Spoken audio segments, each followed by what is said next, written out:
Imagine having a wife as terrible as this woman. Now, the woman's name is Kristen. Kristen is 19 when this story starts, and she's going to college in California. But here's the thing about Kristen. She's really into drugs, particularly meth. Because of that, she has lots of problems in school. She skips classes, starts failing her courses, and constantly fights with her parents.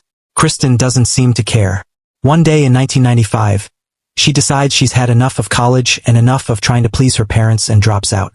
Then she heads to Tijuana, Mexico, probably to party and buy drugs. That is where she meets Greg, a college student vacationing in Tijuana with his brothers. Kristen and Greg meet, start talking, and hit it off. Over time, Kristen thinks Greg is kind of fine, and Greg thinks Kristen is fine too. Soon, they start dating. Not long after, Kristen moves in with Greg. As they spend more time together, Greg inevitably discovers Kristen is addicted to meth.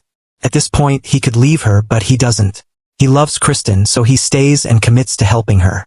He monitors her, supports her, and even encourages her to enroll back in college, this time in San Diego. Kristen does, and slowly, with Greg's support, she gets fully sober. Years go by, and by 1999, Kristen is still doing well. She graduates with honors with a degree in biochemistry and lands a job as a forensic toxicologist at the San Diego County Medical Examiner's office. That same year, she and Greg get married. Things seem to be going well. However, a few months into the marriage, Kristen starts to feel trapped. She thinks Greg is too clingy. Instead of communicating, she begins sleeping with two coworkers. In 2000, she gets a new boss, Michael. Kristen and Michael start working closely and soon begin an affair, even though both are married. At the medical examiner's office, Kristen is in charge of the logbook for evidence, sometimes including meth. Being around meth daily tempts her, and she eventually relapses. Michael finds out but stays quiet, wanting to continue the affair. Kristen now lives a double life, high at work and cheating with Michael, while pretending everything is fine with Greg. Eventually, Kristen tells Greg she wants a separation. Devastated, Greg investigates and discovers a glass pipe and a love letter from Michael. Realizing Kristen is relapsing and having an affair, he confronts her and gives her an ultimatum. Quit her job or he reports her and Michael. Terrified of losing access to meth and her job, Kristen devises a plan to silence Greg.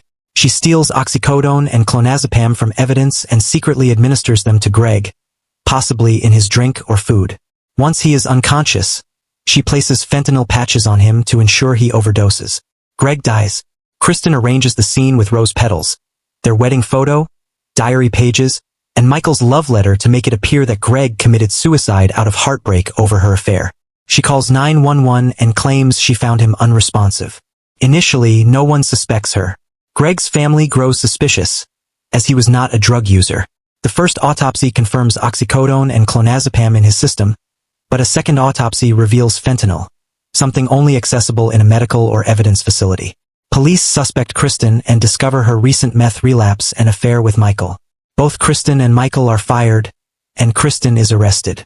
Ultimately, Kristen goes to trial, is found guilty, and sentenced to life in prison. Michael, however, is never linked to the murder and is not charged or convicted. Please follow my channel for more videos. One click from you can change my life.